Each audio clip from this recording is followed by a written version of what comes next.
Boa tarde, meus amigos, colegas que estão aqui hoje.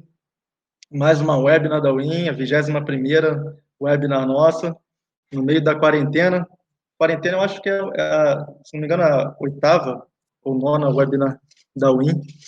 A gente está aqui com esse compromisso sempre de trazer conteúdo, geralmente conteúdo técnico, conteúdo de muita qualidade, técnico, comercial, interagir com vocês, não só clientes nossos, mas pessoas da área também.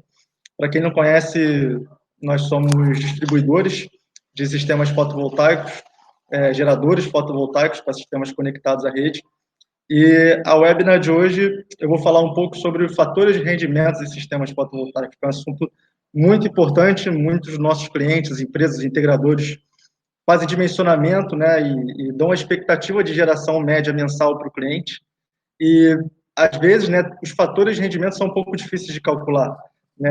Aquele tal do performance rate, o PR, que a gente usa, né, que geralmente é 0, o pessoal coloca como sendo 0,8, mas será que é sempre isso mesmo? Né? Como é que eu melhoro a estimativa de geração mensal para o cliente, né, para ficar mais próximo do real?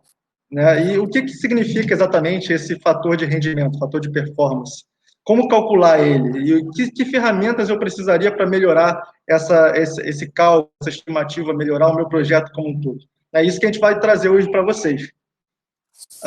Nós temos aqui também o Anderson não pôde participar hoje, tá? Ele teve outros compromissos pela UIM mesmo.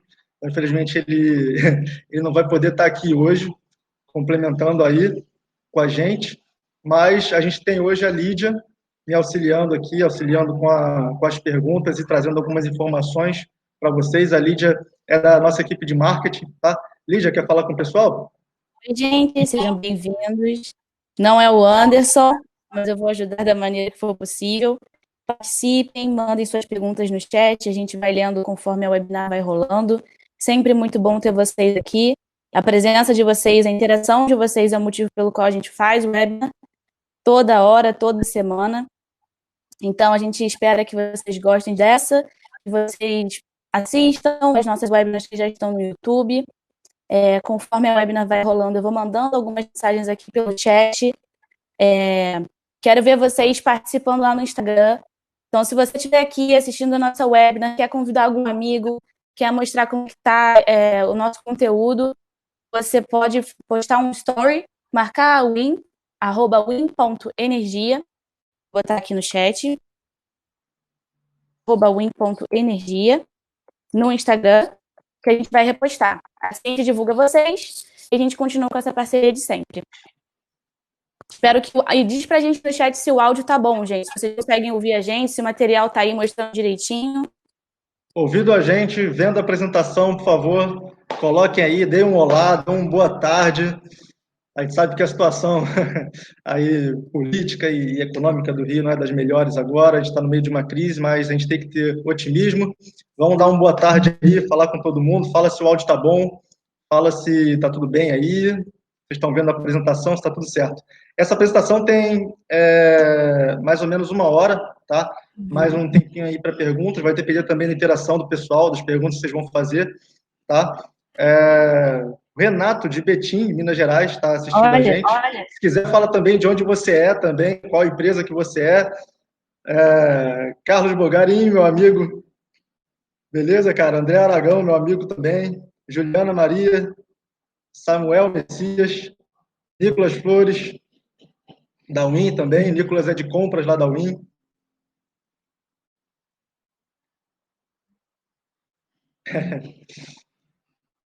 Então, todo mundo bem aí? Já vai treinando o teclado, vai treinando para digitar, tá? Digitem as perguntas sempre que vocês precisarem para comentar. Também ajudem, né? Se alguém fizer uma pergunta, a gente de repente passar ou você souber a resposta, ajuda também complementando aqui que vai ser um negócio bem, bem legal. Com certeza. Vamos Então é começar? isso, gente. Eu vou fechar aqui meu áudio, mas conforme vocês forem mandando perguntas e caso o Marcos não veja alguma, eu vou falar para ele. E também vou colocar um botão lá em cima para quem conhece o nosso assistente possa enviar para a gente a sua opinião, o que você está achando da nossa ferramenta. A sua opinião é muito importante para que a gente possa fazer os ajustes finais da nossa plataforma. Então, o link vai estar ali em cima. É uma pesquisa rapidinha que vocês podem participar. Carlos, o Carlos está mandando algumas mensagens, mas eu acho que Alguma algum coisa erro não aí. deu certo. Então é isso, Marcos. Vai que vai. Eu vou botar aqui no mudo. Participem aí, gente, pelo chat. Fiquem à vontade. Tá bom, Lídia. Lídia acabou de comentar do nosso assistente também. Para quem não conhece, nunca comprou gerador fotovoltaico na Win, nós temos um assistente com inteligência artificial lá no nosso site. Então você entra no site, faz o seu cadastro, já tiver cadastro, faz o login e você vai poder montar o seu gerador, personalizar o seu gerador fotovoltaico. Ela acabou de colocar a pesquisa do assistente aqui em cima. Ele está na versão 1.0, apesar de já ter sido lançado há um tempo, ele está melhorando a cada semana.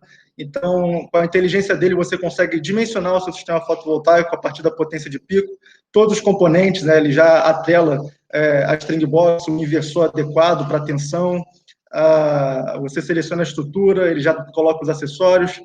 Então, ele é um assistente que deu bastante trabalho, ainda dá, a gente está melhorando ele a cada semana, a gente precisa de um feedback de vocês para ter mais informação, mais dados de como melhorar ele ainda mais, fazer ele ser mais autônomo e melhorar o trabalho de vocês também, agilizar o trabalho de vocês.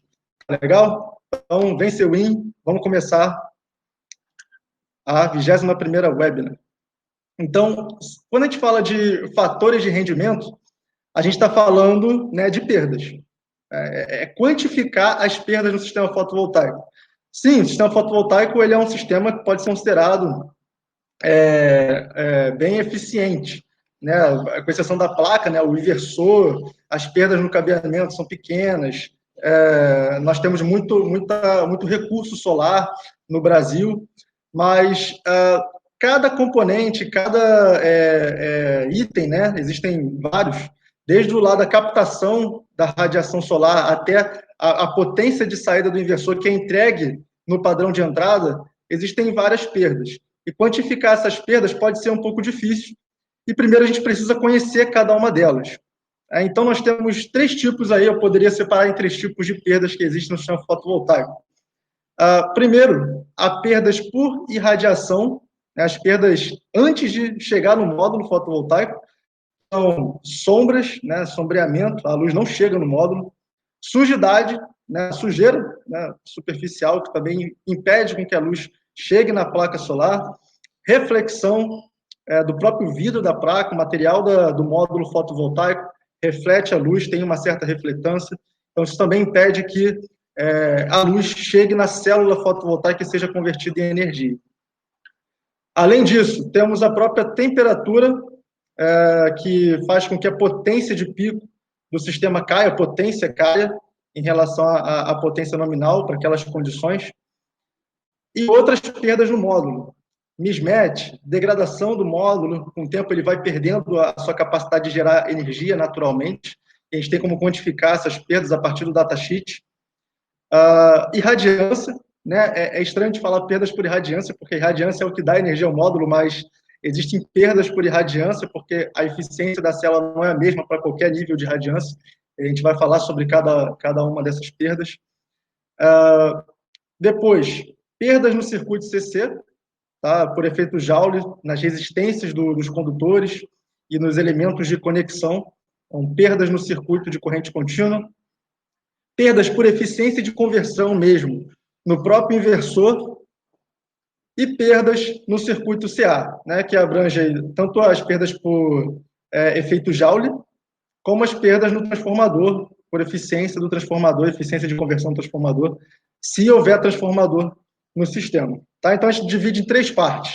Perdas por irradiação, a luz não chega no módulo, perdas no circuito de corrente contínua e perdas no circuito de corrente alternada. Também tem aí no próprio módulo e no próprio inversor. Nós vamos aprender a quantificar cada uma delas.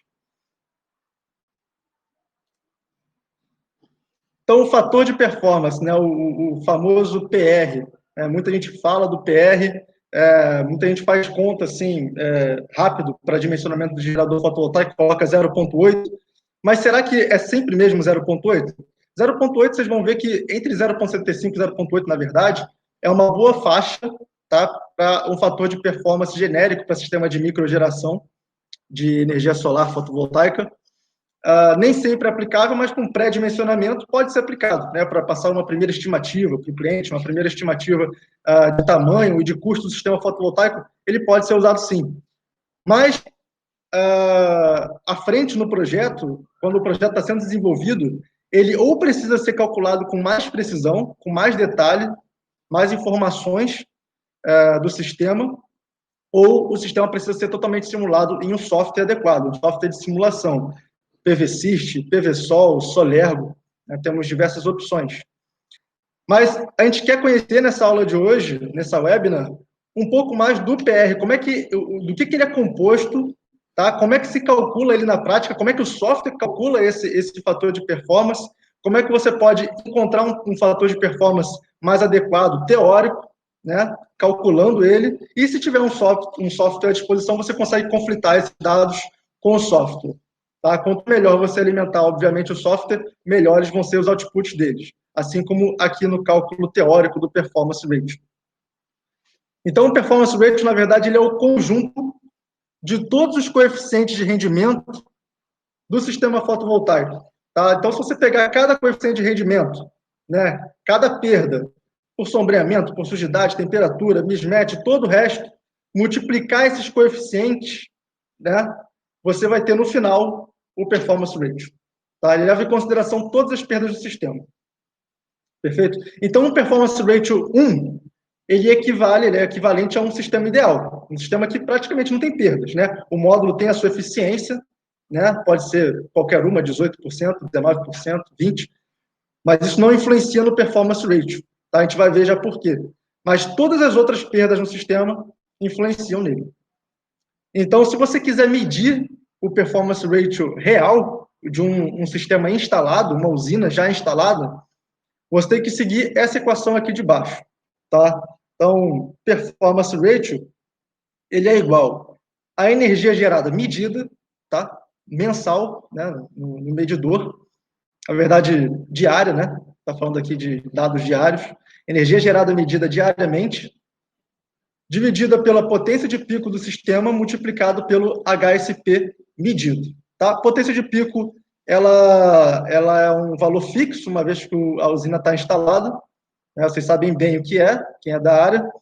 E HSP é uma outra medida, né? Uma outra grandeza para irradiação, tá? Energia solar disponível para instalação. Tá? Então, a irradiação, que pode ser medida em kWh por metro quadrado, por dia, por exemplo, também pode ser medida em HSP, horas de sol pico. Tá? Eu vou explicar ele no próximo slide o que significa. Mas, então, se você... também vou explicar como é que você chega nessa fórmula para o performance ratio, mas agora, só verificando aqui, que a gente consegue medir uma vez que o sistema está instalado. E como é que se faz isso? Tem que medir a energia de saída, a energia gerada diariamente, e dividir pela potência de pico instalada, multiplicada pelo HSP, tá? Medido. Então, tem que ter lá um medidor de irradiância também, né? Medindo a irradiância ao longo de todo o dia e depois calculando para você qual é a irradiação que teve naquele dia.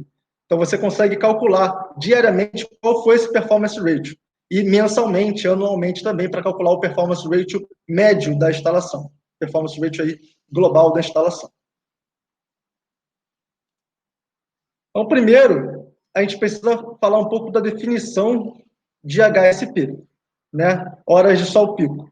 E a gente usa na prática muitas vezes, né? Mas não sabe exatamente o que é, pode não saber o que é, tá? Então, é uma outra, como eu falei, uma outra medida de radiação solar, tá? E é uma medida especialmente importante para sistemas fotovoltaicos. Por quê? Vocês sabem que no datasheet do módulo, todas as características dele, de tensão, de corrente, de eficiência, elas são características em STC, tá? Em condições padrão de teste. E isso significa 1000 watts por metro quadrado de radiância. Só que, como a gente consegue ver aqui nas curvas, em um dia ensolarado, você vai ter uma curva de radiância desse tipo aqui, né? Começa às 6 horas da manhã, chega no pico lá, vamos supor, 900 watts por metro quadrado no meio-dia, e depois volta e o sol se põe às 18 horas, não tem mais irradiância. Então, a curva de radiância diária, ela tem diversos valores, além de 1000 watts por metro quadrado. Muitas vezes não chega em 1000 watts por metro quadrado. Então, todas aquelas características do módulo, que são em STC, que as características que são encontradas no datasheet, elas não são válidas, tá? Elas não são válidas para em nenhum momento do dia elas se aplicam. Porque a gente não tem o valor de irradiância como mostrado, né, como é feito no datasheet do módulo, que é 1000 watts por metro quadrado. Num dia nublado, a gente vai ter uma curva como essa, né, muito mais distorcida. Num dia chuvoso, uma curva ainda menor. Tá? E a área sobre essa curva é uma curva de potência solar, né, irradiância, watt por metro quadrado por hora. Então, a área sobre essa curva aqui é uma unidade de energia. Tá? É watt-hora por metro quadrado. Então, vamos supor que em um dia ensolarado, nessa localidade aqui, eu tenho 6.000 watts por metro quadrado. Tenho aqui, deixa eu pegar aqui uma... 6.000 watts por metro quadrado. Em um outro eu tenho 2.500, e no outro eu tenho 1.000 watts por metro quadrado. Ao longo do dia todo, de energia solar que chegou naquela área onde eu estou analisando, onde estou fazendo essa análise aqui. Bom, o HSP, ele é uma conversão de energia, tá? Eu não vou chamar mais de 6.000 watts-hora por metro quadrado. Eu vou converter para uma unidade onde eu vou fazer uma situação hipotética onde o Sol ele já nasce a 1.000 watts por metro quadrado. É como se ele já nascesse nas condições padrão de teste do módulo fotovoltaico. Então, na primeira hora do dia, ele já nasce aqui com 1.000 watts por metro quadrado. E, ao final do dia, ele se põe 0. Tá?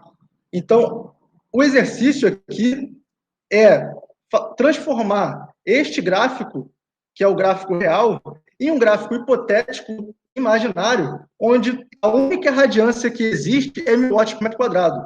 Fazendo essa conversão, eu posso calcular, né, a energia, né, de saída do módulo fotovoltaico, porque eu consigo usar os dados disponíveis no datasheet, que são em STC. Então, como é que eu faço essa conversão? Basicamente, essa energia tem que ser igual, né, a essa aqui. A área sobre essa curva tem que ser igual à área sobre a curva 2 aqui, que é, na verdade, um retângulo. Né, onde a altura do retângulo é o 1.000 watts por metro quadrado e a largura do retângulo são as horas de sol pico. Horas de sol pico, HSP. Tá? Então, HSP é uma medida de radiação expressa em horas. Tá? Então, como é que eu faço a conversão? Basicamente, 6.000 watts por metro quadrado, watts-hora por metro quadrado de energia, é igual a 1.000 vezes HSP, para esse dia aqui. Tá? Então, essa curva tem que se equivaler a esta curva de baixo. Se 6.000 é igual a 1.000 vezes HSP, então, HSP é igual a 6.000 dividido por 1.000, 6. Ou seja, para converter uma unidade de energia solar de watt-hora por metro quadrado para HSP, fazer essa conversão aqui, é muito fácil. É só eu dividir a energia solar em watt-hora por metro quadrado por 1.000. Então, se aqui é 6.000 watts-hora por metro quadrado, eu tenho 6 HSP. Se aqui é 2.500, eu tenho 2,5 HSP. Se aqui é 1.000 watts-hora por metro quadrado, eu tenho 1 HSP. Isso é o HSP, tá bom? Nas bases de dados, geralmente, a gente consulta, elas nos fornecem bases de dados de irradiação solar, elas fornecem um valor de irradiação solar médio anual, tá? Por exemplo, o SUERA, o CRESET, eu vou mostrar o SUERA daqui a pouco, mas ele nos fornece uma informação que é anual. Como é que eu faço para converter essa informação anual, que está em kWh por metro quadrado, para HSP? Se tiver em kWh por metro quadrado, é só dividir por 365. Tá? Você faz essa divisão aqui e já chega no valor em HSP, convertido para a unidade hora. Tá? Se tiver em watt-hora por metro quadrado, aí você tem que dividir por 365 e depois dividir por 1.000 para achar o valor do HSP. Tá claro, gente? Então, basicamente, se for kWh por metro quadrado, como geralmente é, e for um valor de radiação solar anual, como é encontrado no SUERA, por exemplo, é só você dividir por 365, que você acha o HSP. E o HSP vai ser importante para as contas de geração solar média mensal. Perfeito. E esse cálculo, como é que é feito? Acho que vocês já conhecem essa fórmula, tá?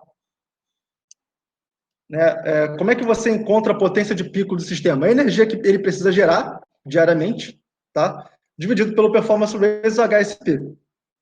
Ok, mas como é que se chega nessa equação, nessa fórmula, né?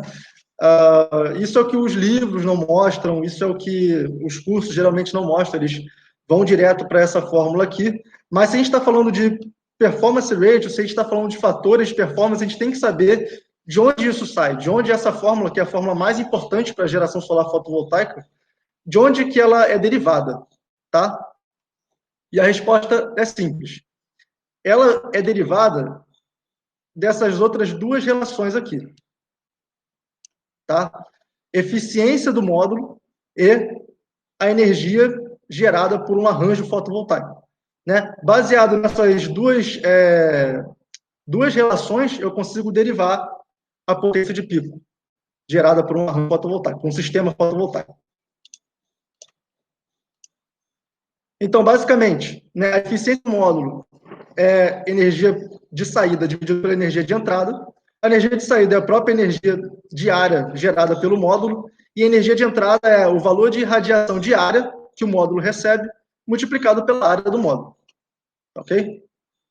Enquanto a energia gerada pelo arranjo fotovoltaico é uma energia que é o número de módulos do arranjo fotovoltaico multiplicado pela energia gerada de cada módulo. Perfeito? Isso aí é bem simples. Então, eu consigo obter que, combinando essas duas equações, né, se eu passar, né, esse termo aqui de baixo para cá, eu tenho que usar essa relação, eu tenho que a energia gerada pelo arranjo fotovoltaico é o número de módulos fotovoltaicos multiplicado pela irradiação diária que chega nos módulos, multiplicada pela eficiência de cada módulo e pela área, tá? Então, muitos livros, eles referenciam essa equação aqui ao invés dessa. Mas elas são totalmente equivalentes. Sendo que nessa aqui, não tem como valor de entrada a eficiência do módulo. Vocês vão ver por quê, né? A irradiação diária, né, está representada aqui, na verdade, a eficiência do módulo, eu posso substituir, eu posso expressar a eficiência como energia ou como potência, tá? Se eu expressar a eficiência como potência, então a eficiência do módulo fica a potência de pico do módulo dividido por 1000 vezes a área dele, tá? 1000 vezes a área é a potência de entrada de pico que ele pode receber. Então, eu converti o valor de eficiência por este valor aqui, tá? E reorganizando, eu corto área com área, né? A área sai da equação. Eu tenho o número de módulos vezes esse 1000 vem aqui para baixo, né? E radiação solar diária dividida por 1000 vezes a potência de pico do módulo. E radiação solar diária dividido por 1000, vocês já sabem que é o tal do HSP. Tá horrível aqui o desenho, mas quero representar de alguma forma. Um quadro branco seria melhor. Então, a gente já chegou aqui. A energia gerada pelo arranjo fotovoltaico, tudo que está antes do inversor, é o número de módulos vezes o HSP vezes a potência de pico de cada módulo. Tá? E se eu juntar o número de módulos com a potência de pico de cada módulo, eu tenho a potência de pico do arranjo fotovoltaico. E aí eu consigo, né, a energia gerada pelo arranjo fotovoltaico é a potência de pico do arranjo vezes HSP. Perfeito. Só que isso seria numa condição ideal. Como a gente tem perdas, então o performance rate ele tem que ser acrescentado, né? A energia gerada real pelo sistema fotovoltaico, ela não é só igual à energia que sai do arranjo. Ela tem que ser multiplicada por um fator que leve em consideração todas as perdas do sistema. Esse é o performance rate. Então, reorganizando essa equação aqui, eu tenho esta relação, que é a mais importante. E, de novo, o PR medido é esse aqui. Tá? Energia diária medida, né, gerada diária medida, dividido pela potência de pico do sistema, vezes o HSP medido. Tá? Então, a gente vai aprender aqui como calcular melhor este fator de performance. Dúvidas até aqui, gente? Tá tranquilo? Lídia, se encontrar alguma coisa, me fala também. Vamos prosseguir para o que importa. Então, antes ainda de falar do Performance Ratio, fonte de dados de radiância, né? Existem várias fontes de dados abertas para obter dados de radiação solar anual, mensal, diário. Uma delas é o SuERA. Eu gosto muito do SuERA porque ele tem ferramentas, ele é específico para geração solar fotovoltaica, então ele tem umas ferramentas que ajudam bastante, né? Você se digitar Global Solar Atlas, né? Ou só SuERA no Google, você já vai achar, clica no primeiro link, Global Solar Atlas, e vai entrar nesse mapa aqui. Coloca o endereço que você quer da localidade de análise e você vai obter os dados de radiação para aquele endereço. Você consegue configurar o azimuth, né, do arranjo fotovoltaico, a inclinação deles e obter a partir dali, esse valor em verde é a irradiação solar anual, tá? Expressa em kWh por metro quadrado por ano. Para você converter ela para HSP, como eu falei, como ele está em kWh por metro quadrado, é só dividir por 365, você obtém o valor em HSP. E ele também dá, para uma certa potência de pico, aqui eu coloquei 10, né? Ele também dá o valor, a estimativa de geração anual em megawatt-hora para esse sistema. Também pode ser uma ferramenta interessante para pré-proposta, pré-análise de projeto. Então, vamos começar a falar das perdas propriamente ditas. Tá? O primeiro é perdas por temperatura. Né? Então, como vocês sabem, a potência de saída do módulo a uma dada temperatura acima de 25 graus ela é diferente. Tá? Existe uma perda por temperatura e a potência de pico do módulo, dado uma certa temperatura da célula, tá? A temperatura da célula aqui está expressa como esse TC, né? Esse fator aqui, TC, é a temperatura da célula fotovoltaica. 25 graus Celsius é a temperatura lá em STC. E a potência em STC é a potência que você lê no datasheet. Tá? Este gama, esse coeficiente, é o coeficiente de temperatura em relação à potência, né? Perda de potência por temperatura que você também obtém no datasheet do módulo. Então, a potência de pico do módulo em função da temperatura, ela é expressa por essa fórmula, tá? É a potência de pico dele em STC multiplicada por um fator, tá? E esse fator, ele leva em consideração o coeficiente de temperatura do módulo e a temperatura de operação da célula, tá? Ok, Marco, mas então como é que eu calculo a temperatura de operação da célula? É a mesma temperatura ambiente, né? A temperatura da célula é igual à temperatura ambiente? Não, né? Na verdade, essa equação aqui, ela te dá a temperatura da célula dada uma determinada temperatura ambiente, tá? Essa equação ela está na norma NBR 16274, tá? Que ela é para comissionamento de sistemas fotovoltaicos. Na verdade, existem várias relações para descobrir a temperatura da célula, só que essa é uma relação simples que está prevista em norma e que ela se aproxima muito da temperatura real da célula. Apesar de não levar em consideração a velocidade do vento, o tipo de instalação, ela se aproxima muito bem e pode ser usado, deve ser usado, tá? Porque está previsto em norma. Então, a temperatura da célula ela é dada pela temperatura ambiente, tá? Mais um fator. Então, a temperatura da célula é sempre acima da temperatura ambiente. Por quê? Existe uma irradiância, tá? Uma irradiância expressa por esse G, tá? Que eleva a temperatura da célula. A própria luz que está chegando na célula, né, é uma transmissão de calor por radiação, eleva a temperatura da célula, tá? Então, isso é uma relação que na física a gente conhece muito bem. Então, a temperatura da célula é expressa pela temperatura ambiente mais um fator dado pela irradiância, tá? Então, a irradiância instantânea que está chegando ali, dividido por 800, multiplicado por TNOC menos 20. Gente, que monte de variável, né?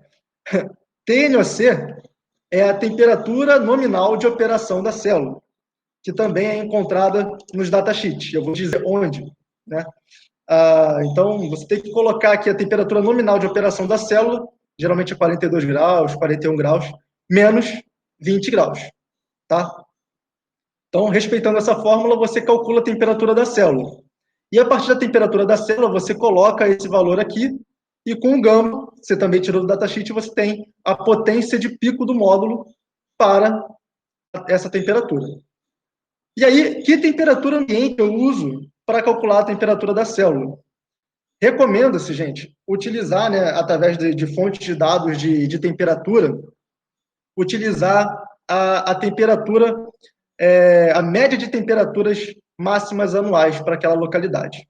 Tá? É uma recomendação. E essas médias de temperaturas máximas anuais podem ser obtidas pelo IMET, tá? Lá no portal do IMET. Eu vou mostrar aqui onde é que a gente obtém esse dado. Tá? É um dado para todo o Brasil, varia, e pelo mapa você consegue obter temperatura, você usa esse valor de temperatura máxima média anual, coloca ele aqui, depois calcula a temperatura da célula, a temperatura de operação nominal da célula, e depois inclui ela nessa fórmula para obter a potência de pico, considerando as perdas por temperatura. Perfeito?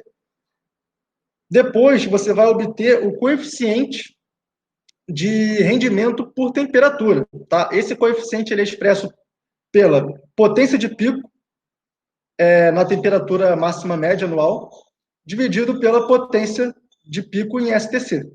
Tá? Então, vamos supor que a potência de pico em STC do módulo é 385 watts. A potência com perda de temperatura que você calculou não é 385, é 320. Então, esse coeficiente de rendimento vai ser a potência real, né, que é 320, dividido pela potência em STC, 385. Aí vai ter um valor lá entre 0 e 1, 0,85, 0,9. Esse vai ser o coeficiente de rendimento para a temperatura. Tá?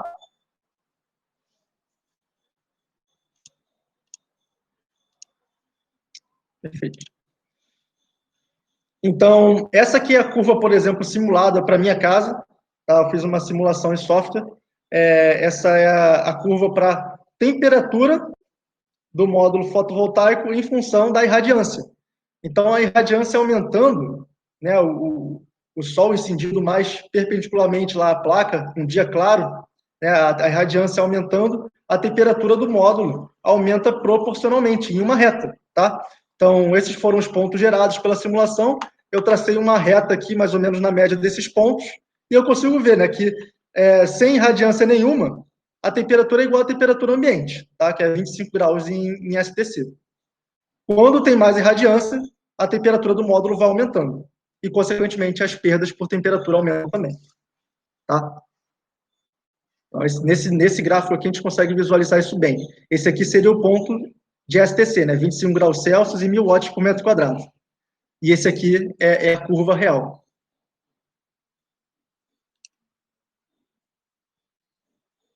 Onde é que eu consigo dados de temperatura? Né? Como a gente já falou, é o Instituto Nacional de Meteorologia, é a melhor fonte aqui para o Brasil, sem dúvida. Você entrando no site do IMET, nas opções normais climatológicas, clica nela, vai abrir essas funções, né, essa página, e aqui, né, em mapas, você seleciona temperatura máxima. Tá? Então, ele vai te dar a média de temperaturas máximas. E aqui, na direita, você tem como selecionar o mês ou o ano. Tá? Você vai clicar em anual e vai obter pela legenda de cores, qual é a temperatura, a média de temperaturas máximas anuais para a sua região. Tá bom? Só lembrando, essa apresentação vai ficar disponível para quem está aqui assistindo a webinar, tá? Então, se alguma informação vocês perderam, querem revisar, vocês vão ter essa apresentação como referência. Depois podem entrar em contato comigo também para tirar dúvida, e o vídeo também vai ficar disponível no YouTube. Então, não se preocupe de ter que entender tudo agora, né? Mais macro, né? O que está sendo falado aqui. A gente aqui tem dois exemplos, né, de textos que eu tirei dos datasheets dos módulos fotovoltaicos. Dois que a gente comercializa, né, o CS3U365P, é um módulo policristalino, Rafcel, de 375 watts, e o Canadian CS3U385MS, que já é um módulo monocristalino, também Rafcel, de 385 watts, potência um pouco superior. A gente vê que os coeficientes de temperatura eles estão iguais, tá? Tanto para o poli como para o mono. Aquele mito que existe que o mono tem uma eficiência por temperatura menor e tal, não é mais realidade, tá? Então, os dois são menos 0,87% por grau, tá? De coeficiente de temperatura para potência. E o tal do TNOC, que aqui está em inglês, né? NMOT, que se chamaria, né? Nominal Module Operating Temperature, temperatura de operação nominal do módulo, é 42 graus para o primeiro módulo e 41 graus para o segundo módulo. Aí mais ou menos 3 graus. Vai variar de projeto que você vai querer colocar. Então, é nesse ponto aqui, ó, do datasheet, que você encontra a temperatura nominal de operação da célula. Essa temperatura você vai substituir nas relações aqui acima. Tá? Você vai colocar aqui para calcular a temperatura da célula, dado uma temperatura ambiente, né, que você obteve no IMET, e depois vai calcular a potência de pico do módulo. Tá legal? Acho que a gente não tem pergunta até agora. O Adalberto já respondi, a gente vai disponibilizar esse material com certeza. Vai enviar por e-mail para todos vocês. E vamos para o segundo fator de performance, tá? O segundo coeficiente de rendimento, na verdade. Que é o sombreamento, tá? Gente, o sombreamento é algo muito difícil de medir, como vocês sabem. Você só consegue medir, estimar com precisão as perdas por sombreamento ou a geração num sistema que tem um sombreamento significativo através de software. Tá? E são softwares que você consegue modelar em 3D o terreno, o local da instalação. Tá? Você consegue fazer uma modelagem de uma árvore, do local da instalação, da casa, de um prédio que tem na proximidade, de um poste, de todo esse ambiente de contorno, para ele simular para todos os dias do ano, né, qual vai ser o sombreamento e qual vai ser a perda por sombreamento. Se você não tem à disposição um software como esse, você pode estimar a perda por sombreamento. Tá? Se você usar um aplicativo, por exemplo, que consegue, um aplicativo confiável, que consegue traçar a trajetória do Sol ao longo do ano, isso já ajuda. Tá? Por exemplo, essa aqui é a foto do telhado da minha casa. Né? Eu consigo ver que a trajetória do Sol durante o inverno praticamente não faz sombreamento, até muito próximo à linha do horizonte. A linha do horizonte aqui está verde, tá? Está expressa em verde. Tem um prédio aqui do lado da minha casa, né? Então faz algum sombreamento no inverno, mas é pouco. Em nenhum período do ano tem sombreamento provocado por uma árvore que tem aqui do lado. Só que no verão a trajetória do Sol muda e ele passa a partir das 16 horas, o prédio passa a fazer sombra no telhado. Então, eu teria aí 16, 17, até 18 horas, quando o Sol supõe uma perda aí de geração de energia. A partir disso, você consegue estimar de uma forma um pouco melhor, ainda que não precisa, né, uma forma não exata, mas uma estimativa melhor do que simplesmente colocar um PR de 0,8 lá. E quando tem sombreamento, o PR pode ser mais baixo. Perfeito? Então, aqui eu consigo estimar, através do aplicativo, se eu não tivesse o software, as perdas por sombreamento. Esse aplicativo que eu coloquei, né, eu posso até passar para vocês depois. Estou escrevendo o nome dele aqui.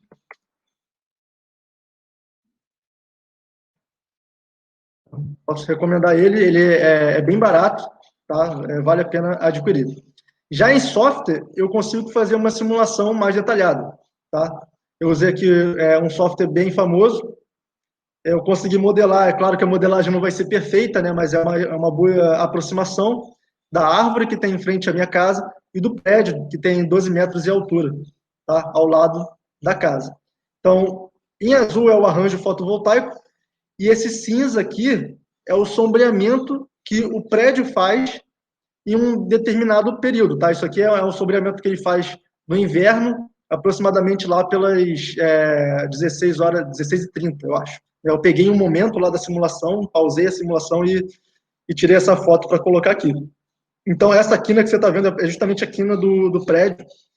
E o software ele consegue simular isso para todos os dias do ano, qual é a perda de geração que eu tenho devido a esse sombreamento local. Tá? Só que, além além do sombreamento local, eu também tenho o sombreamento devido ao horizonte, tá? No gráfico, eu consigo ver aqui as linhas, né, da trajetória solar ao longo de todo o ano. E em azul são linhas que estão representando montanhas, tá? Umas montanhas que tem não perto, né, mas ao horizonte da minha casa, tá? Então a gente consegue perceber que essas montanhas, em uma parcela significativa do ano, elas fazem sombreamento. Isso tem que ser levado em consideração aqui pelo software. Então, os softwares, os bons softwares, eles já fazem ali, além do sombreamento local, eles fazem sombreamento do horizonte também, porque eles estão referenciados com base de dados de geologia também, né? Então, eles conseguem dados de relevo, de onde você está, eles sobem aquele relevo e, pela trajetória do Sol, eles conseguem saber quanto de sombra o próprio relevo provoca no sistema. Tá? Então, aqui eu tenho uma linha de trajetória do Sol para janeiro, para maio, para todos os meses do ano, tá? E depois o Sol volta por uma trajetória parecida, tá? E refaz isso todo ano. Então, eu consigo saber aqui em qual porcentagem, né, eu tenho, qual a porcentagem que eu tenho de perda. O software calcula isso, mas ele também mostra aqui de uma forma gráfica que eu achei bem ilustrativa e eu quis mostrar para vocês.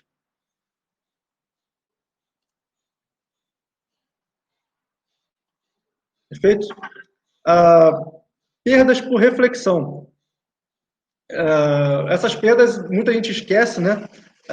Muita gente não sabe que existe, mas o vidro, ele reflete a luz. Ele reflete um pouco. Ele é feito, na verdade, para refletir o mínimo possível. Só que ainda assim, o vidro não é perfeito, o material do vidro não é totalmente translúcido. Existe alguma reflexão, tá? Essa reflexão, ela é maior quanto maior for a inclinação do Sol em relação ao módulo fotovoltaico. Então, quando o Sol está batendo no módulo aqui de cima, tá, bem de cima, essa reflexão é quase zero, é praticamente zero, pode considerar sendo zero. Quando o Sol ele vai se movimentando no horizonte e o ângulo em relação ao módulo vai aumentando, existe uma perda, tá? A reflexão vai aumentando. Então, eu fiz um gráfico aqui, nesse mesmo exemplo, esse gráfico em software, que mostra que um ângulo de incidência 0 graus, eu tenho zero de perda, né? O coeficiente é 1. Conforme ele vai aumentando, né, a partir de uns 50 graus de ângulo de incidência, eu já começo a ter alguma perda por reflexão, e essa perda vai aumentando. Obviamente, 90 graus ela é máxima, né? Não chega nenhuma luz na célula. E nesse outro gráfico aqui de baixo, é mais interessante até, porque ele me mostra a perda por reflexão em função da inclinação, tá? Então, se a minha inclinação for de 0 graus, né, o módulo na horizontal, até uns 50 graus, né, um módulo bem inclinado, a minha perda por reflexão, ela não ultrapassa 2%. Tá? Isso a gente pode generalizar um pouco e, se não tiver software, considerar para a maioria dos casos, tá? Uma perda por reflexão de 2%. Foi isso que eu escrevi aqui, tá? Pode-se adotar o valor de 2% como típico para as perdas por reflexão.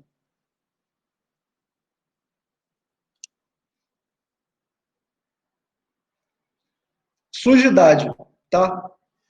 A sujidade, gente, é também muito difícil de medir, tá? Muito difícil de estimar, e as perdas por sujidade, elas variam com o local, tá? Então, se você está numa zona urbana pouco movimentada, né, com pouco fluxo de carro, vai ser diferente de uma zona urbana muito movimentada, que é diferente de uma zona desértica, né, uma região desértica, onde tem tempestade de areia e cai poeira no módulo o tempo todo. Então, eu peguei aqui uns valores médios, tá? Mesmo se efetuando uma limpeza trimestral no módulo, mensal ou trimestral, esses valores médios ainda se aplicam, tá? Isso eu baseei algumas referências, alguns artigos e alguns estudos sobre isso. A gente pode arbitrar 2% para perdas por sujidade se, né, a gente estiver em áreas urbanas com pouco fluxo, tá?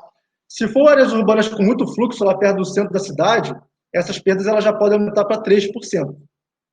Nos grandes centros urbanos, né, especialmente se o clima for mais seco, o índice pode ser de 4% ou 5%. Tá? Em áreas desérticas pode chegar a 7%. Tá? Isso mesmo com limpeza mensal. A gente tem um gráfico aqui embaixo que mostra para a área lá de Abu Dhabi, né, no meio do Oriente Médio, um ambiente desértico, como essas perdas podem ser altas, mesmo com uma limpeza mensal. Aqui está o número de dias e as perdas por sujidade. Né? Então, mesmo se eu tiver limpeza mensal, as perdas por sujidade nesse ambiente desértico podem chegar a 7%. Tá?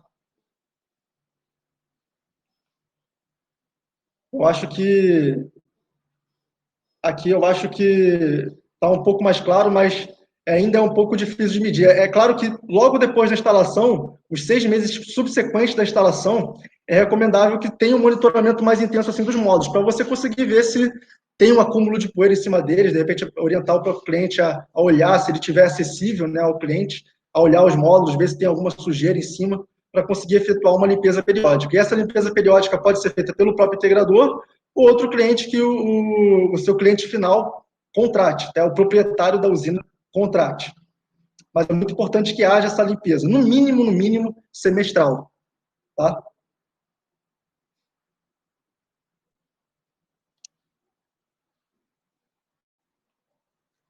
Perdas por irradiância, né? Como a gente falou,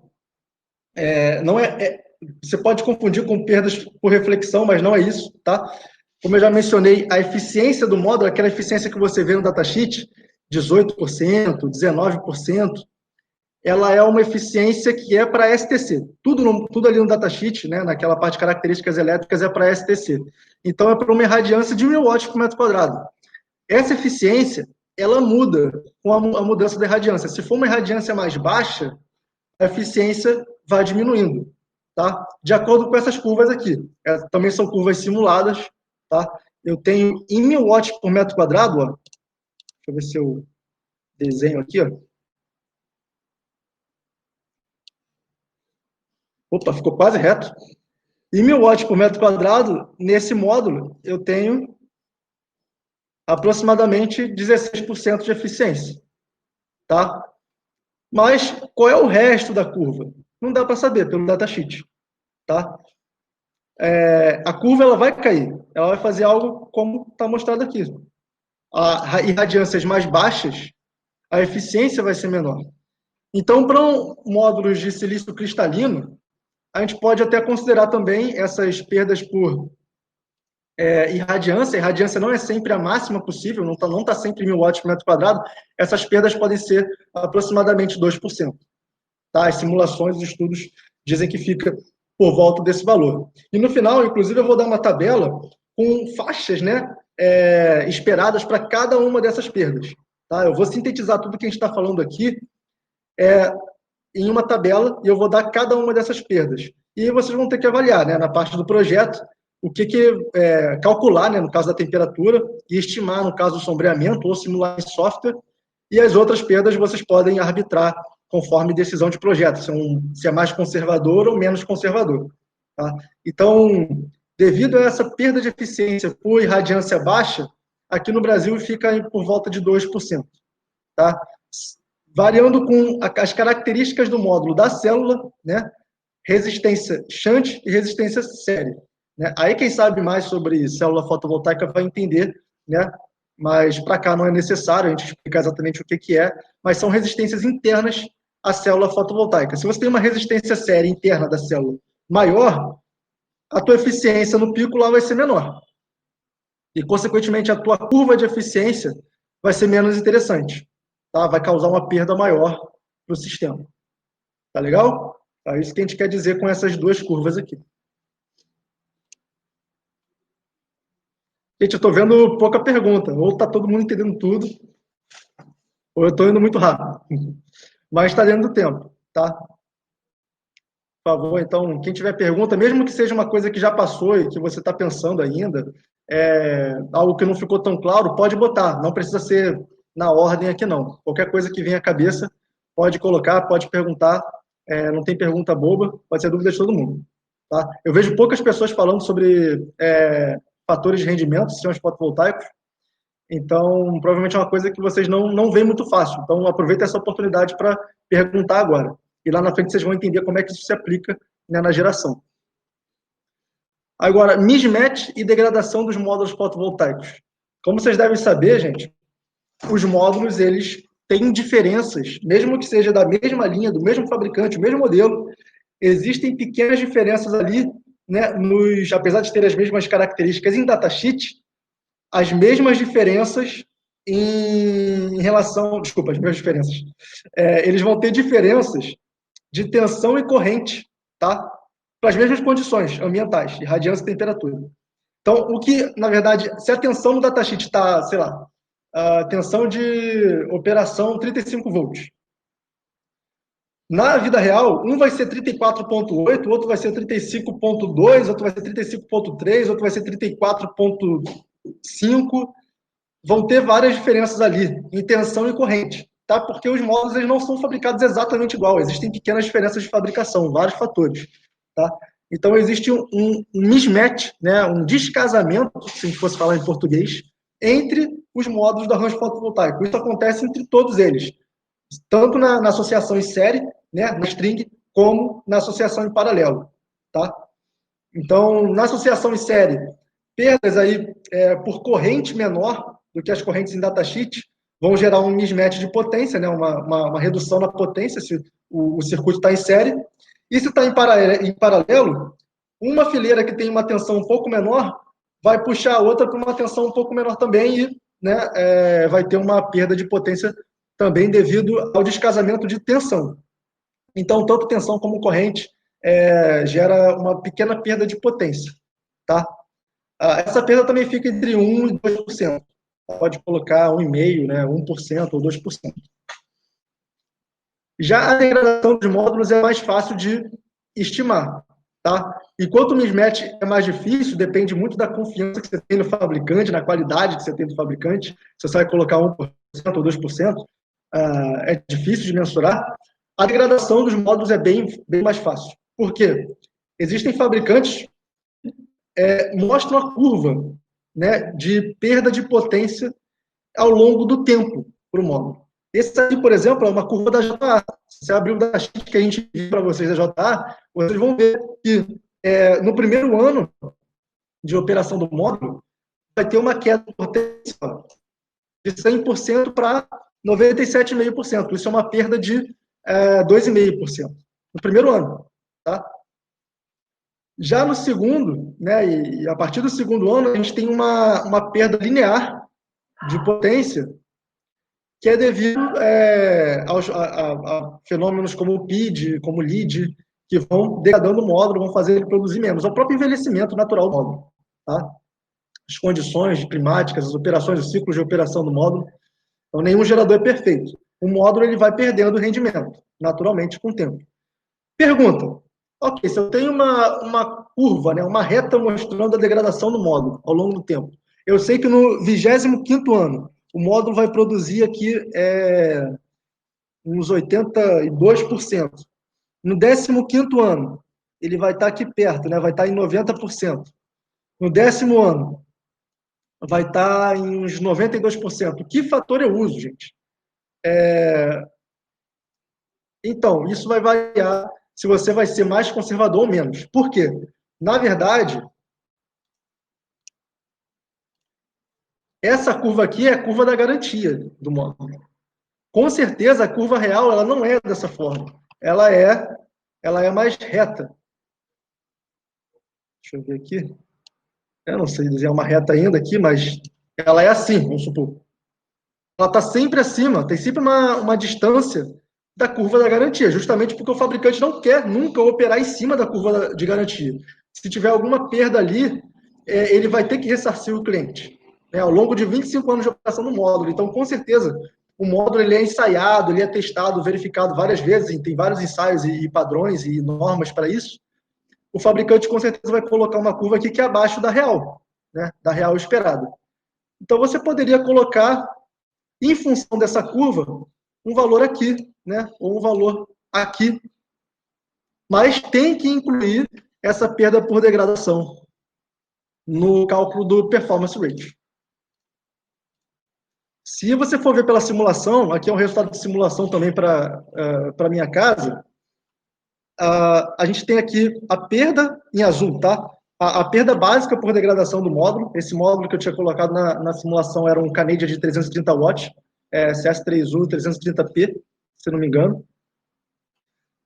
Ele me deu em azul a curva básica de degradação do módulo, em amarelo a curva de degradação mais o mismatch, tá? Adicionado ao mismatch. E ele colocou já, por definição, né, nos valores que ele vai mostrar depois, né, das perdas do sistema, considerando o 10º ano de operação do sistema. Tá? Tem aqui o 10º ano, o ponto aqui é esse, que ele escolheu, eu posso alterar manualmente isso. Eu posso falar, não, eu quero as perdas no 25º ano. Beleza, ele vai trazer essa curva para cá. Ele vai passar a operar nesse ponto. E as perdas que ele vai mostrar no gráfico estão nesse ponto. Mas aí é ser conservador demais. Aí você vai ter uma geração que não é a que o cliente vai ter. Ele vai ter uma geração muito maior nos primeiros anos e ao longo de toda a vida útil, praticamente, né, e a garantia dos módulos. Não precisa ser tão conservador assim. Você pode pegar alguma coisa no meio. O que geralmente é feito, então já adiantando para vocês, é considerar o 10º ano. Já vem por padrão em alguns softwares, mas na prática, em projeto, o padrão seria considerar o 10º ano. Tá? Aqui, a gente considerando o 10º ano, pelo datasheet, a garantia daria algo como 8% de perda. Tá? Mas a gente pode colocar um pouco acima. Né? A prática diz que, para módulo silício cristalino, a perda no 10º ano fica entre 3% e 5%, tá? Sem considerar o mismatch. Tá? As perdas básicas, sem considerar o mismatch, ficam de 3% a 5%. O que casa aqui com o gráfico, né? Então, você pode colocar, depois na tabela vai ter de 3 a 5, eu acho que eu coloquei essa faixa, tá? Como média.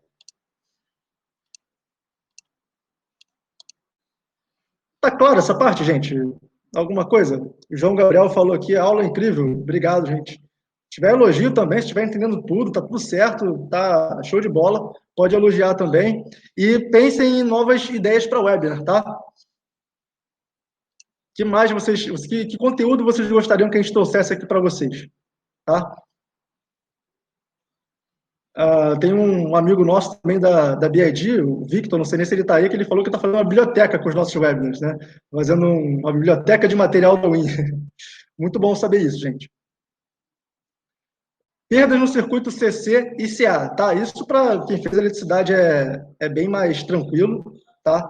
É bem básico. O cálculo para perda no circuito CC é o mesmo que para perda no circuito CA, tá? Essas perdas elas são por efeito Joule. Tá? Então, é resistência do cabeamento, tem uma corrente nominal de operação, tanto em corrente contínua como em corrente alternada. Tá? Essa corrente nominal leva em consideração a operação nominal mesmo, né? A potência de pico lá e a potência máxima de saída do inversor. Tá?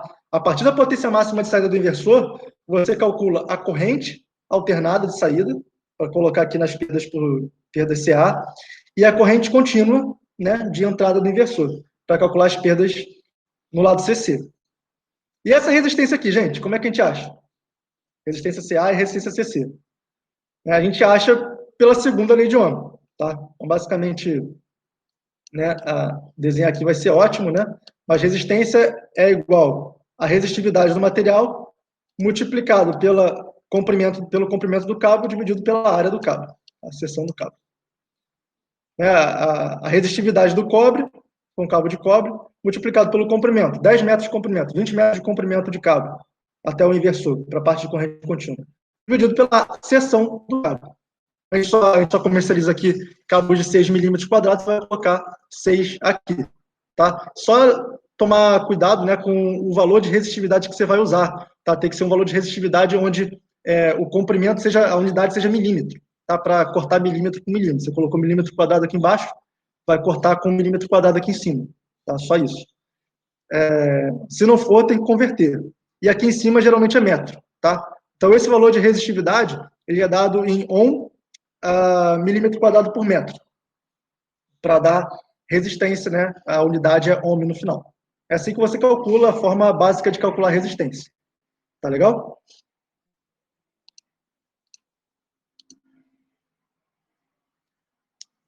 A partir dessas perdas, você já consegue calcular o coeficiente de perdas para o lado CC e o coeficiente de perdas para o lado CA. Né? Só para vocês terem aí a diferença. Né? Uma coisa é coeficiente de rendimento, outra coisa é coeficiente de perda. Tá? Esse K que eu estou colocando aqui é o coeficiente de perda mesmo, não é coeficiente de rendimento. O coeficiente de rendimento eu estou chamando de C. Né? C. O C ele é igual a 1 menos K. Tá? Então, se eu tenho um coeficiente de perdas que é 0,2, né, eu calculei aqui, a perda no circuito CC dividido pela potência de pico do sistema é 0,2, o meu KCC é 0,2, então o meu C, né, vai ser igual a 1 menos 0,2, vai ser 0,8. Tá? É claro? Então, para cada um dos fatores de rendimento, eu posso calcular tanto o perda ou rendimento. Só que quando eu for colocar lá no performance ratio, né, lembra da fórmula? O performance ratio ele é o produto de cada coeficiente de rendimento. Tá? Então, eu tenho que converter tudo para coeficiente de rendimento para conseguir calcular o performance ratio no final. Tá legal? Só saber essa diferença básica. Isso aqui é rendimento, C, e K é coeficiente de perda. Muito tranquilo calcular isso também.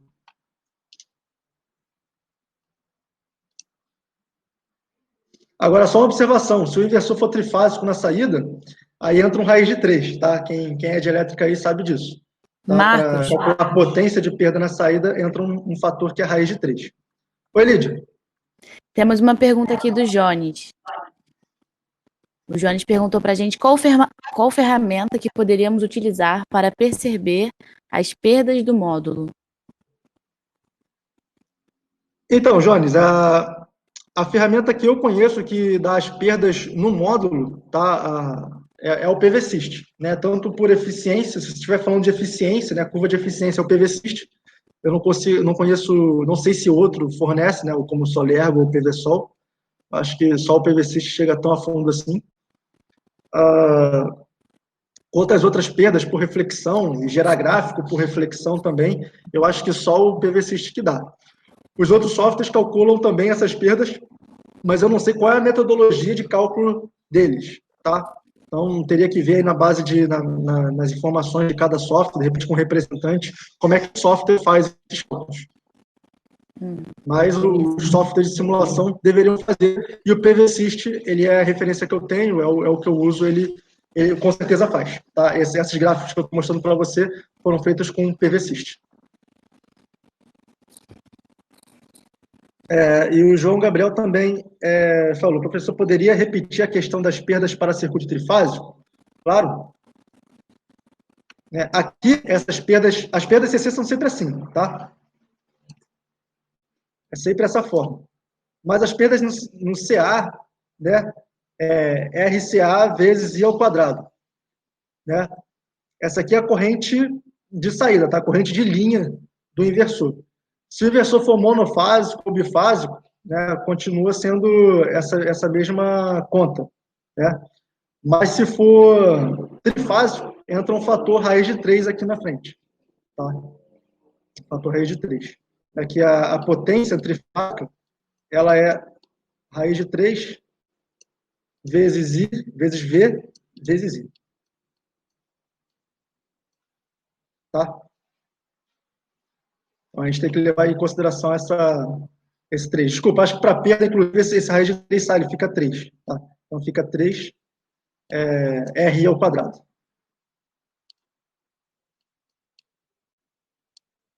Aí tem a literatura básica aí de eletricidade, ele vai te dar melhor isso aqui. Nossa.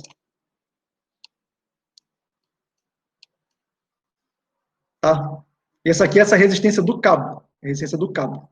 Senão você vai calcular outras coisas também. É até o padrão de entrada, o comprimento do cabo até o padrão de entrada da instalação, tá? Onde a energia está sendo injetada.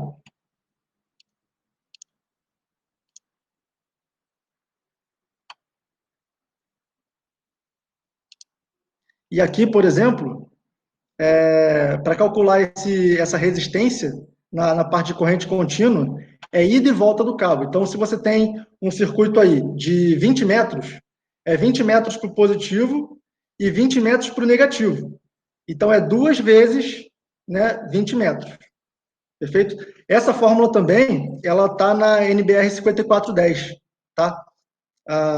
Para a queda de tensão e também perdas nos cabos. Então, se você está considerando um circuito do lado de corrente contínua, tem que considerar a ida e volta, tá? O negativo e o positivo. Então, é 2 vezes o comprimento.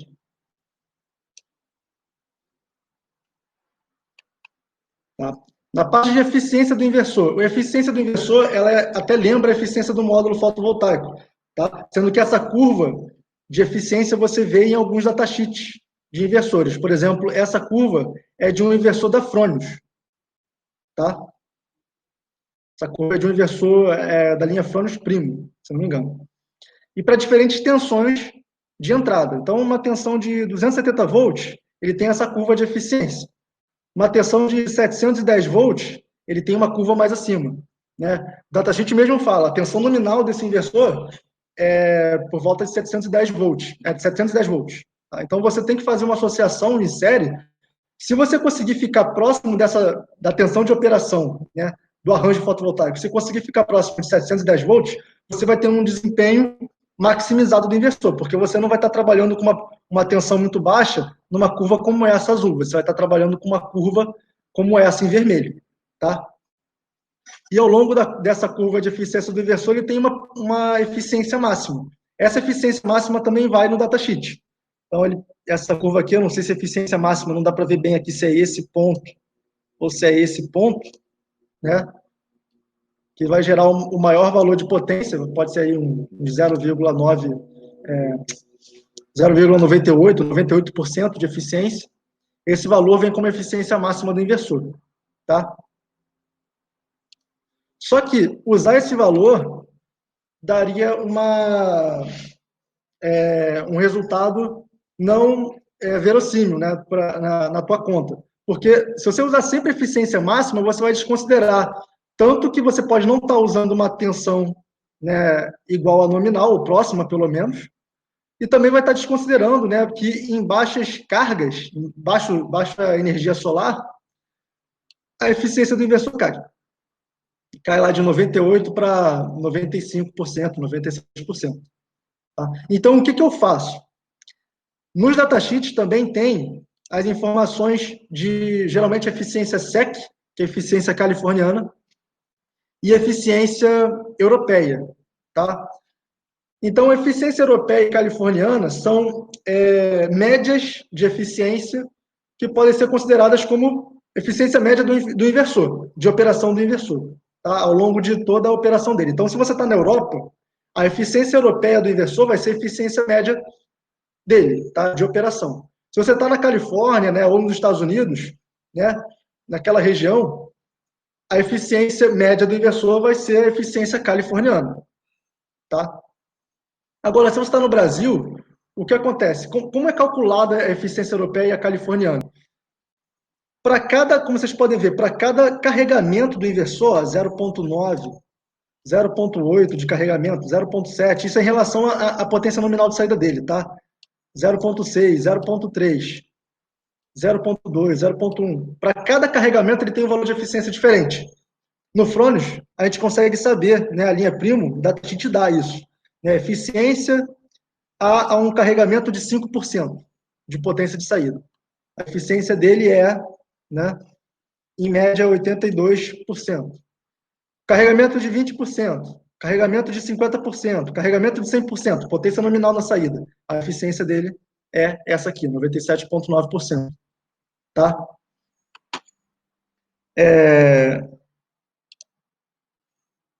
Então, se eu tenho esses valores, eu consigo usar a eficiência brasileira, tá? Que ela foi definida em um artigo que eu coloquei nas referências, tá? No final desse webinar, no final desse material. Ela foi definida, tá? Se não me engano, foi em 2011. E ela é dada por essa equação aqui. Então, você tem que multiplicar esses fatores aqui, ó, esses pesos, né, é uma média ponderada, esses pesos por cada uma das eficiências da tabela do inversor. E aí você vai ter a eficiência brasileira. Tá? Essa eficiência brasileira, sim, você pode usar com certeza no cálculo do performance ratio. Né? Ela tende a ser até um pouco próxima da eficiência californiana, tá? Mas ela é um pouco distante também da eficiência europeia. Então, se você não tiver esses dados aqui, ó, se você não tiver os dados de variação de eficiência em relação à carga do inversor, não tiver a curva, né, para estimar esses dados, não tem como calcular a eficiência brasileira, pelo menos você tendo a eficiência californiana, você consegue usar essa eficiência. Tá? Se a eficiência californiana for de, por exemplo, 97%, o seu coeficiente de rendimento vai ser 0,97. Tá? Prefiro usar a eficiência californiana à eficiência europeia. Ela chega um pouco mais perto. Por quê? A Califórnia ela tem um perfil aí de insolação que é o mais parecido, né, ao perfil de insolação que existe no Brasil. Tá legal? Lá na Europa, por exemplo, eles têm sol assim, radiância muito baixa, então esses fatores aqui são mais elevados, tá? Esse aqui, eles são mais elevados, fica mais tempo com o inversor gerando a carga baixa. Enquanto aqui no Brasil, a gente tem esses fatores mais elevados, 0,48, 0,32, porque a gente fica mais tempo com o inversor operando próximo da potência nominal dele. Simplesmente por isso, porque tem mais sol aqui. O sol chega mais ao pico e faz o arranjo fotovoltaico ficar operando mais na potência de pico. E o inversor puxar a operação dele para cá, né? Mais para próxima da potência nominal. Ficou claro aqui, gente? Então, não tendo essa curva, não tendo os valores, usar a eficiência californiana. Se não tiver nada, só europeia, aí você usa a eficiência europeia. Uma delas você vai ter. Tá?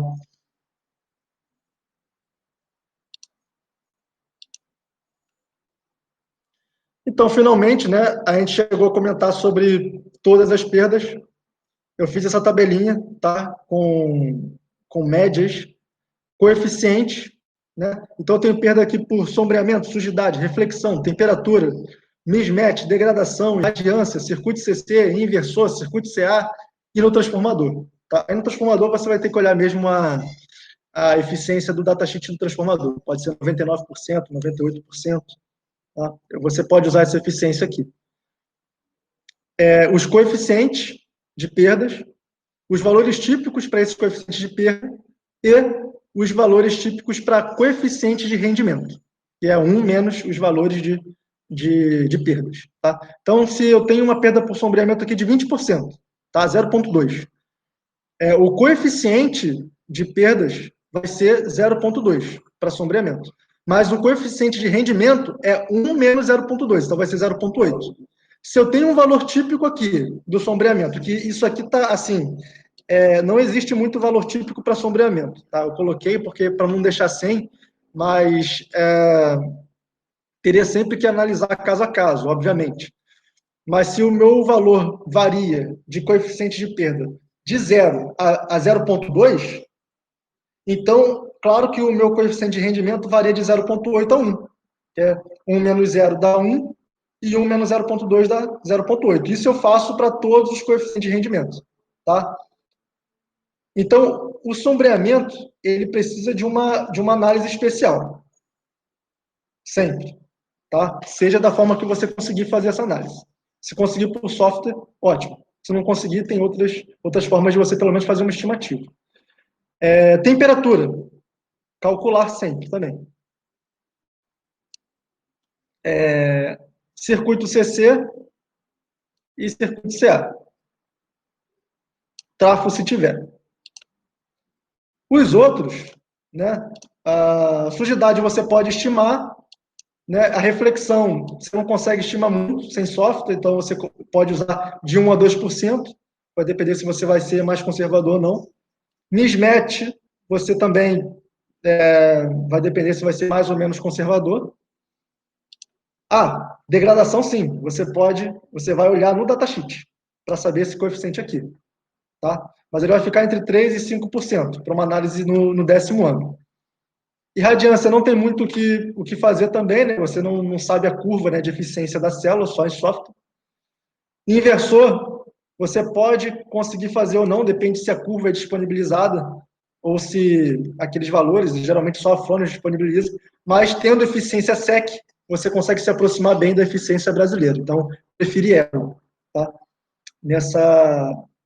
Nesse cálculo, tá bom? Então, basicamente, a gente consegue ver que se a gente multiplicar todos os fatores de rendimento, primeiro multiplicar os menores, né? Tá indo do menor para o maior. Se eu multiplicar todos os menores aqui, dá um valor mínimo de PR de 0,5. Tá? Não um valor mínimo possível, mas assim, valor mínimo médio. E um valor máximo de 0,85. Então, o PR, gente, não é sempre 0,8. Né? Ele é 0,85 se o teu sistema for muito bom, muito eficiente, o cabo tiver um comprimento pequeno, a orbitola dele seja muito grande, a temperatura é bem amena, né? É um lugar mais frio, não tem muita sujeira. Então, ele vai depender de muitas coisas. 0,85 é um PR muito alto. 0,8 é um PR bom. É um PR muito bom. Então, você considerando 0,8 para uma pré-proposta, ele é adequado, é considerado adequado. Você pode considerar 0,75 também, que é um pouco mais conservador. Mas, na hora do dimensionamento final, né, e se você quiser passar um valor mais exato, ou saber um valor mais exato, ou se até estiver trabalhando em uma usina maior e precisar desse valor, né, que é microgeração, assim, sistema residencial, você pode passar uma estimativa e, né, não ser tão preciso, está lá mais ou menos 5%, mais ou menos 10%. Mas com uma usina maior, isso impacta no retorno e no LCOE, né, no fluxo, né, de caixa.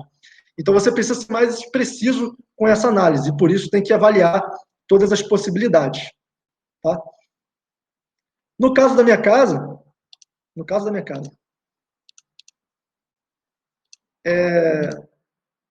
levando em consideração todos os fatores de performance que eu mostrei anteriormente, né, eu tenho um sombreamento, uma perda por sombreamento que eu consegui em software. Ó. Esse gráfico aqui é o gráfico que o PVSys gerou para mim, tá? Com todas as perdas, né, por sombreamento aqui, ó, que foi de 7,10%, por sujidade, que foi de 3%, irradiância, que ficou 1,41%. Então, você consegue até olhar por aqui, ó, e ver se está de acordo com a tabela que eu fiz. Perdas por degradação para o ano 10, 3,04%, só a degradação, mas também tem a perda por mismatch, que somou. Nível de radiação está aqui, tá? Deu 1,56%. Perda por temperatura, 9,31%. Então, é um coeficiente de 0,91 aproximadamente. Então, tem todas as perdas aqui discriminadas. Tá? No inversor, 4,21%. Tá? Se você não tem o software, você tem que criar um diagrama desse mais calculado. Tá? E o performance rate ele vai ser, como eu já falei, a multiplicação de cada um dos coeficientes de rendimento. No meu caso, né, deu, multiplicando-se cada um deles, né, eu juntei aqui o mismatch com a reflexão e com a irradiância, tá? Deu 0,95, juntando os três. Para mim, ficou 0,7. Tá? Então, se eu colocasse 0,8, eu não teria uma estimativa de geração mensal média adequada. Porque eu tenho sombreamento, tem um prédio aqui do lado, que é bem mais alto, né, e está bem colado na casa, que vai fazer um sombreamento a partir das 16 horas, 17 horas, ao longo do ano. Então, isso faz diferença, isso gera impacto no performance ratio. Além disso, eu coloquei alguns gráficos que mostram que o performance ratio muda. Tá? O médio é 0,7, mas ele vai mudar. Nos dias mais quentes, os meses mais quentes, o performance ratio vai ser menor, porque eu vou ter uma maior perda por temperatura. Mais frio, né, ele vai ser um pouco maior. Se eu estiver numa região em que oscila mais as temperaturas, né, eu tenho, sei lá, no inverno a temperatura no dia de 20 graus, né, de 15 graus, e no verão eu tenho 45 graus, aí eu tenho uma variação mais alta. Tá? Então, quanto maior for a variação de temperatura, maior e entre outros parâmetros, maior é a variação do performance rate ao longo do ano. Tá? Mas a média a gente consegue obter. Calculando aqui, a gente vê que no cálculo que a gente fez, no cálculo que eu fiz, teórico, ele bateu com o da simulação. Tá? Então, está apresentado para vocês, finalmente, o que é esse famoso PR, de onde ele vem, de onde ele surge, a equação de geração do sistema de energia solar fotovoltaica, de onde é que ele vem também, as definições, e como calcular cada um dos coeficientes de rendimento para melhorar a estimativa e melhorar o projeto de vocês. Tá bom? Se tiver mais alguma dúvida, a hora é essa, tá? Obrigado aí pela participação de todo mundo. Aqui estão as referências, tem algumas referências. A norma 16274, que é para sistemas fotovoltaicos conectados à rede, requisitos mínimos de documentação, ensaio de comissionamento, inspeção e avaliação de desempenho. Tá? Aquele artigo que eu falei, da eficiência brasileira para inversores, né? Um outro artigo que eu também utilizei, e a plataforma de tutoriais da PVSys. Tá? Também eu tirei muitas informações de www.pvsys.com/help.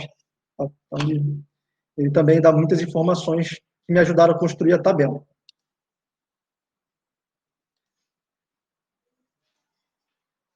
Então, o Carlos falando, aula de muita qualidade, parabéns ao Marcos e ao Win. Obrigado, Carlos, meu amigo. Tamo junto. Obrigado aí pela participação, gente. Geraldo está agradecendo também. Jones.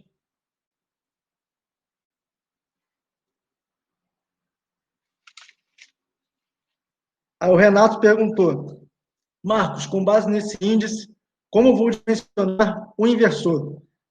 Bom, o inversor, né, você vai dimensionar ele pela potência de pico do arranjo fotovoltaico, né, e a geração que você vai precisar, mas para ser mais exato, tá, no performance ratio e na geração média mensal, você vai ter que entrar, né, e usar ou a eficiência SEC do inversor, ou se você tiver um inversor Fronius, por exemplo, que tem essa tabela e tem a curva de eficiência dele, você vai usar essa tabela para calcular a eficiência brasileira, tá?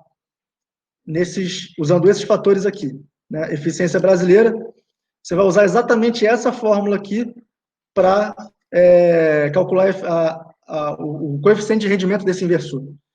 Então, aqui, eu tenho 5%, para um carregamento de 5%, 82,5% de eficiência. Então, eu vou colocar... Aqui começa com um valor de 10%. Então, em 10%, eu tenho de 94,8. Eu vou colocar 0,02 vezes 0,948. 0,02 vezes 0,972.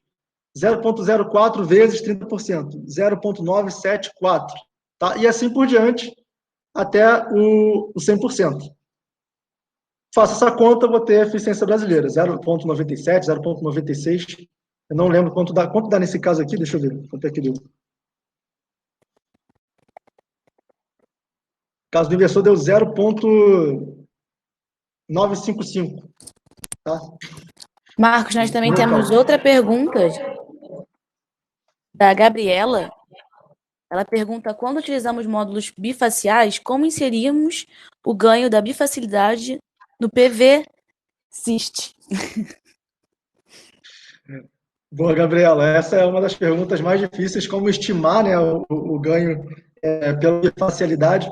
Eu vou te confessar que eu não sei, tá? Não sei se o PV-SYST ele já contempla o albedo, né, a reflectância por albedo, se você já consegue colocar lá o tipo de solo para fazer com o módulo bifacial, e também a produção do módulo bifacial com outros fatores também, como a altura do módulo para o solo. Se você aumentar a altura, né, da haste ali da usina de solo, aumentar essa altura do módulo para o solo, o ganho por albedo aumenta também.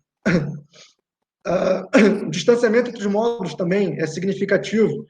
O tipo de solo, as características do módulo.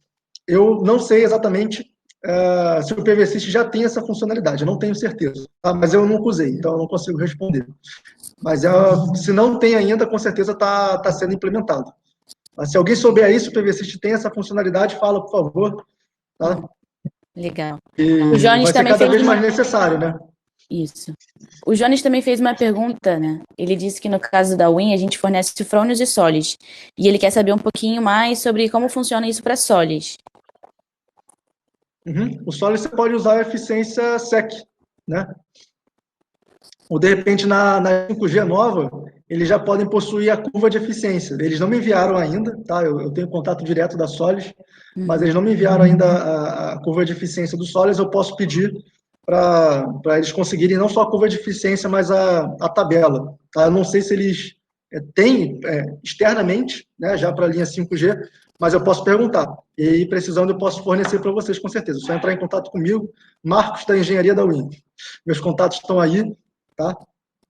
O e-mail é engenharia02@win.com.br. A Lídia deixou os contatos aqui também, vai enviar por e-mail para vocês. Tá? Isso. Só pedir para mim. Isso mesmo. Fora isso, Marcos, está todo mundo te dando parabéns, agradecendo, falando que foi uma ótima webinar. Então, gente, obrigado pela participação. Vejo vocês na próxima webinar. Eu acho que a gente não tem data ainda, tem que confirmar com a Lídia. Não tem tema, mas na resposta aí, vocês entrando em contato com a gente, podem dar sugestão de tema também. E espero que a gente consiga se encontrar aí em breve, numa próxima oportunidade, tá legal? Obrigado, gente. Ótima semana para vocês. Bom trabalho para todo mundo. Com certeza. Tchau, tchau, gente. Obrigada. Tchau, tchau.